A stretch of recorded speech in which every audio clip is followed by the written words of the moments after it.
Ang pelikulang ito ay nagsasabi sa kwento ni Nick Lowell na nakulong sa Japan noong 1954. Siya ay isang dating sundalong Amerikano na sinintensyahan ng 10 taon sa bilangguan. Sa pambungad na eksena, nililinis ni Nick ang banyo ng bilangguan. Maya-maya pa, lumabas sa banyo ang 5 matipunong lalaki na may tato at mapanuksong nakatingin sa kanya. Pagkaalis nila, pumasok si Nick sa banyo at nakita ang isa pang lalaki na nakabitin at nakatali ang mga kamay. Sumigaw si Nick para humingi ng tulong sa mga gwardya habang sinusubukan niyang iligtas ang lalaki. Dumating ang isa pang preso at tinulungan si Nick na ibaba ang lalaki. Kakaiba, ang pagligtas ni Nick mula sa lalaking sinubukang tapusin ang sarili ay walang anumang nagbigay ng papuri. Hindi nagtagal, hinila ng grupo ng mga gwardya ng bilangguan si Nick at ang preso na tumulong sa kanya sa isang tabi at binugbog sila. Binanggit ng punong gwardya ng bilangguan na nakatanggap siya ng liham mula sa lalaking magbibigtina na nagsasabi na ang isang miyembro ng gang ay ilalabas sa bilangguan. Hindi nakakaintindi ng Japanese si Nick kaya hindi niya alam ang sinasabi ng mga guard. Ang punong gwardya ay lalong nainis at kalaunan ay inutusan ng kanyang mga tauhan na ikulong si Nick sa solitary cell. Sa loob ng selda, kasama pala ni Nick ang lalaking sinusubukang magbigti kanina. Ipinakilala ng lalaki ang kanyang sarili bilang si Kiyoshi, isang miyembro ng Yakuza clan, ang Shiromatsu.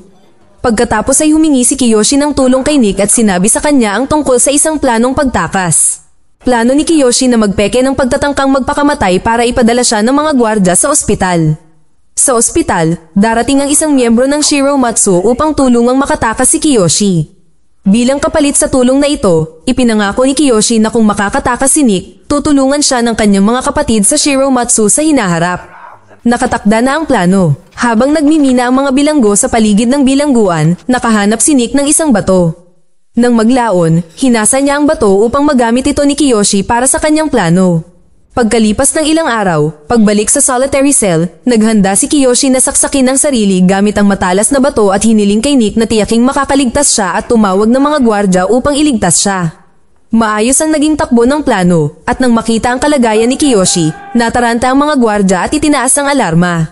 Long story short, si Nick ay nakalaya ng mas maaga kaysa sa kanyang orihinal na sentensya. Siya ay nagpagupit ng buhok, nag-ahit ng kanyang balbas, at umalis sa bilangguan na may bagong hitsura. Isang lalaki at isang kotse ang naghihintay kay Nick sa labas ng bilangguan, handang dalhin siya sa punong tanggapan ni Shiromatsu sa Osaka.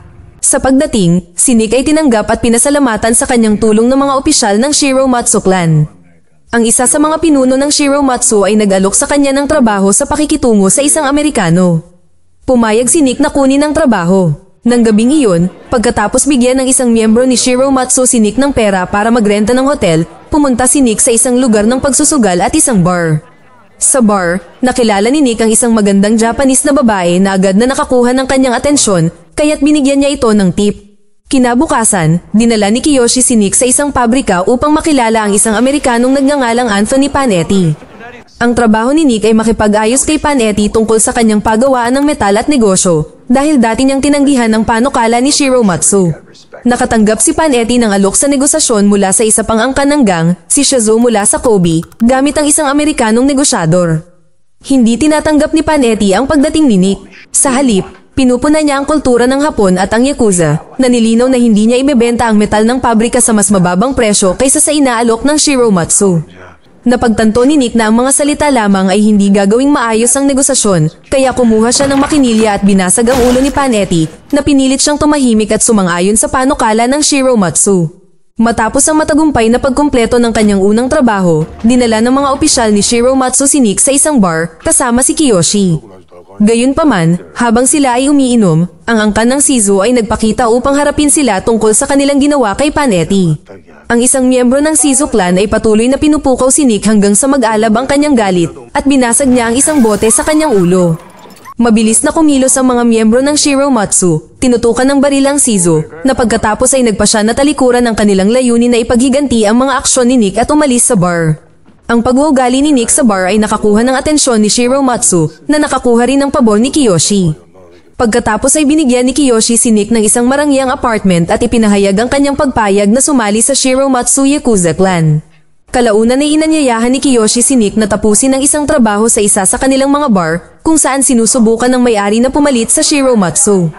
Nang mabigo muli ang mga negosasyon, hiniwan ni Nick ang lalamunan ng may-ari ng bar at tinapos siya ni Kiyoshi ng isang saksak. Pagkatapos makumpleto ang gawain, inimbitahan ni Kiyoshi si Nick sa isang nightclub na pag-aari ng Shiromatsu clan. Dito, ang magandang babaeng nakita noon ni Nick sa bar ay nakikipagsayaw sa ilang lalaki. Patuloy na pinagmamasdan ni Nick ang cute na babaeng Hapones na ito. Pagkatapos ay hinila siya ni Kiyoshi palayo sa dance floor at pinagalitan siya. Nag-aalala siya na ang mga miyembro ng Shizu clan ay maaaring magdala ng mga armas sa nightclub na maglalagay sa kanya sa kapahamakan. Pagkatapos nito, hiniling ni Kiyoshi kay Nick na tulungan si Nick na iuwi ang babae na inihayag na siya ay kapatid ni Kiyoshi, si Miyu. Sinunod ni Nick ang utos, ngunit pagdating niya sa pintuan ni Miyu, tinukso siya nito na pumasok sa loob.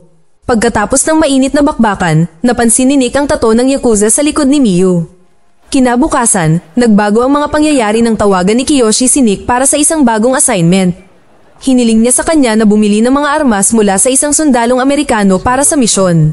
Ipinaliwanag ni Kiyoshi na hindi dapat malaman ng sundalo na konektado si Nick at ang pagbiling ito sa angkan ng Shiromatsu. Kaya, kailangang gampanan ni Nick ang gawaing ito ng mag-isa. Pagkatapos ay tumungo si Nick sa mga pantalan kung saan dapat niyang matugunan ng sundalong Amerikano para sa kalakalan ng armas. Sa halip na mahanap ang sundalo, natuklasan niya ang isang bangkay at hindi nagtagal, dumating ang Shizu clan. Tinangka ng angkan na ihinto ang pangangalakal ng armas at nakawin ang perang dala ni Nick. Gayunpaman, dahil itinago ni Nick ang pera sa kanyang sasakyan kanina, hindi ito mahanap ng mga miyembro ng Shizu na ikinagalit nila na humantong sa kanilang pagpapasya na patayin siya. Ang isa sa mga miyembro ng Shizu ay inutusang patayin si Nick at pinagbantaan siyang lumuhad. Sa una, si Nick ay sumunod sa utos, ngunit mabilis niyang nabaliktad ang sitwasyon gamit ang kanyang mga kasanayan, mabilis na inatake ang Shizu clan at pinabagsak ang dalawa sa kanilang mga miyembro. Nalaman ng pinuno ng Shiromatsu ang kaguluhan sa mga pantalan. Agad niyang tinipon ang lahat ng miyembro ng clan, kabilang sina Nick at Kiyoshi. Hinala ng pinuno ng Shiromatsu na mayroong isang taksil na naglik ng planong bumili ng mga armas. Gayunpaman, tiniyak ni Kiyoshi na ligtas ang $2 milyong na dinala ni Nick dahil nakatago ito. Bukod dito, inakusahan ng pinuno ng Shiromatsu si Nick na nagkamali sa pamamagitan ng pagpatay sa 2 miyembro ng Shizu na posibleng makapagsimula ng gang war. Upang maiwasan ito, inutusan ng pinuno ng Shiromatsu si Nick na putulin ang 2 sa kanyang mga daliri bilang paghingi ng tawad. Nang marinig ito, nakiusap si Kiyoshi sa pinuno ng Shiromatsu na pahintulutan siyang putulin ang kanyang mga daliri na nakonsensya tungkol sa pagkakasangkot kay Nick. Sumang-ayon ang pinuno ng Shiromatsu at pagkatapos ay ipinadala niya ang pinutol na mga daliri ni Nick at Kiyoshi sa angkan ng Shizu bilang paghingi ng tawad sa pagkamatay ng kanilang 2 miyembro. Lumipat ang eksena sa isang pag-uusap sa pagitan ni Nick at ng pinuno ng Shiromatsu sa isang kotse. Ang kanilang pag-uusap ay nagpapakita na ang pinuno ng Shiromatsu, na siya ring ama ni Kiyoshi, ay naghihinala na mayroong isang espiya ng Shizu sa loob ng kanilang angkan. Pagkatapos, dinala ng pinuno ng Shiromatsu si Nick sa isang seremonya kung saan siya ay formal na tinanggap at opisyal na naluklok bilang miyembro ng Shiromatsu clan. Nang gabing iyon, habang ipinagdiriwang nila ang induction ni Nick, lumabas si Nick sa bar para makipag-usap kay Kiyoshi. Ipinaalam ni Nick kay Kiyoshi ang tungkol sa kanyang relasyon kay Miyu, na sa una ay walang pag-aproba ni Kiyoshi. Ayaw ni Kiyoshi na magpakasal ang kanyang kapatid sa Yakuza, dahil natatakot siya sa kaligtasan nito. Ngunit giit ni Nick, nangako na kahit anong mangyari, poprotektahan niya si Miyu. Matapos malaman na si Nick at Miyu ay nagkaroon ng mainit na bakbakan, sa wakas ay pumayag si Kiyoshi sa kanilang relasyon at binati pa niya si Nick dahil nangangahulugan ito na magkapatid na sila. Dahil opisyal na natanggap sa Shiromatsu clan bilang miyembro ng Yakuza at nakuha ang pag-aproba ni Kiyoshi, nagpa siya si Nick na magpatato sa kanyang likod na tumutugma sa likod ni Miyu. Habang nagpapatato si Nick, nananatili si Miyu sa kanyang tabi na nagpapaliwanag sa kahalagahan ng kakaibang sining ng katawan ng Yakuza. Sa mga sumunod na araw, ganap na isinasawsaw ni Nick ang kanyang sarili sa pamumuhay ng Yakuza. Isang araw, habang nakasakay sa tren kasama si Miyu, nakita ni Nick ang isang miyembro ng Shizu na sinubukan siyang patayin noon sa mga pantalan. Lumipat ang eksena sa grupong Shizu pagdating sa punong tanggapan ng Shiromatsu clan. Plano nilang magmungkahi ng isang business deal, ngunit nakaramdam ng insulto ang pinuno ng Shiromatsu dahil hindi dinala ni Shizu ang kanilang pinuno, sa halip ay nagpadala ng isang taong mas bata. Sa kabila ng pagpapakita ng pagkabigo ng pinuno, hinikayat siya ng isang opisyal na nagngangalang Orochi mula sa angkan ng Shiromatsu na tanggapin ng panukalang negosyo, na agad namang tinanggihan ng pinuno ng Shiromatsu. Nang gabing iyon, habang umiinom sina Orochi at Kiyoshi, ipinahayag ni Orochi ang kanyang pagkabigo na hindi pinakinggan ng pinuno ng Shiromatsu ang kanyang payo. Binalaan na siya ni Kiyoshi, ngunit tila nilamon na si Orochi ng kanyang galit. Ito ay lalong naging maliwanag kapag si Orochi ay bumalik sa bahay, kung saan ang pinuno ng Shiromatsu ay nagpakita ng pagkairita at tumangging makita siya. Umalis si Orochi sa bar para salubungin si Miyo. Lumalabas na si Miyo at Orochi ay nagkaroon ng isang romantikong relasyon sa nakaraan at sa pagkakataong ito ay sinubukan niyang muling buhayin ito, ngunit matatag niyang tinanggihan siya. Ang galit ni Orochi ay umabot sa sukdulan nito at sa sobrang galit, sinampal niya ito habang sinusubukang asarin siya. Lumipat ang eksena sa isang pulong sa pagitan ng Shiromatsu at Shizu clan sa isang sumo match. Sa pagkakataong ito, ang pinuno ng Shizu mismo ay lumapit sa pinuno ng Shiromatsu na may isa pang panukala. Ito ay hindi isang panukala sa negosyo, ngunit isang imbitasyon para sa pinuno ng Shiromatsu na magretiro at payagan ang kanyang angkan na sumanib sa Shizu. Tinanggihan ng pinuno ng Shiromatsu ang alok na itinuturing itong isang insulto. Pinaalalahanan niya ang Shizu chairman na ang Shiromatsu clan ay mga lobo, hindi mga aso na nakakulong sa loob ng bakod. Bago umalis, binalaan niya ang pinuno ng Shizu na mag-ingat sa kanyang pagbabalik sa Kobe. Samantala, isang Amerikanong lalaki ang biglang bumati kay Nick habang pauwi. Ang lalaki ay si Polly Bowers, isang Amerikanong sundalo at kasosyo ni Nick na nakalib. Tila nagulat si Bowers ngunit natutuwa siyang makita si Nick, kaya't pakiramdam ni Nick ay obligado siyang samahan siya. Gayunpaman, sa panahon ng kanilang pag-uusap, nagbanta si Bowers na isusumbong si Nick na inihayag na si Nick ay pineke ang kanyang kamatayan upang maiwasan ng isang court-martial. Mabilis na nag-isip si Nick at inanyayahan siya sa kanyang tahanan. Sa bahay, inalok ni Nick si Bowers ng inumin, ngunit pagkatapos ay sinaksak siya ng maliit na kutsilyo sa leeg na ikinamatay niya. Pagkatapos ay tumungo si Nick sa bahay ni Miyo. Nang buksan ni Miyo ang pinto, laking gulat ni Nick nang makita ang pasa sa kanyang mukha. Galit, hinimok niya si Miyo na sabihin sa kanya kung sino ang nanakit sa kanya. Tumanggi siyang sabihin, ngunit isiniwalat niya na buntis siya at siya ang ama. Nakakagulat, hiniling niya sa kanya na umalis. Pagkatapos ay umalis si Nick sa bahay ni Miyo at pumunta sa bahay ni Kiyoshi para sabihin sa kanya ang tungkol sa pagbubuntis ni Miyo. Sinabi ni Nick kay Kiyoshi na kung gusto ni Kiyoshi, iiwan niya ang Shiramatsu clan. Hindi galit si Kiyoshi bagkus ay pinapasok niya si Nick sa bahay. Pagkatapos ay binigyan niya si Nick ng dalawang espada na tinatawag na Daisho, na nagpapaliwanag na ang Daisho ay pagmamayari ng ama ni Kiyoshi. Ang isa ay para sa pagkitil ng buhay, ang isa ay para sa pagwawakas ng sarili. Pagkatapos ay sinabi ni Kiyoshi na inalagaan niya si Miyu mula noong bata pa ito, at mula ngayon, ipinagkatiwala niya ang responsibilidad na iyon kay Nick. Kinuha ni Nick ang isa sa mga Daisho sword at humingi ng tulong para ilibing ang katawan ni Bauer. Sa kabilang banda, sa punong tanggapan ng Shizu, makikita si Orochi na nakikipag-usap sa pinuno ng angkan. Ito ay ipinahayag na si Orochi ay nagtaksil sa Shiramatsu at nagpaplanong sirain ang angkan. Kinabukasan, ang pinuno ng Shiramatsu, na sinamahan ni Kiyoshi at Nick, ay bumisita sa isang tailor shop. Kapag hindi lumabas ang pinuno mula sa fitting room, sinubukan tignan ito ni Nick at natuklasan ng isang empleyado ng tailor shop na sumasakal sa pinuno. Sinubukan ni Nick na iligtas siya, ngunit si Kiyoshi, na pumasok at nakasaksi sa eksena, ay pinatay ang empleyado. Nagmamadali silang pumunta sa kotse, ngunit bago sila makatakas, tinambangan sila ng mga miyembro ng Shizu clan.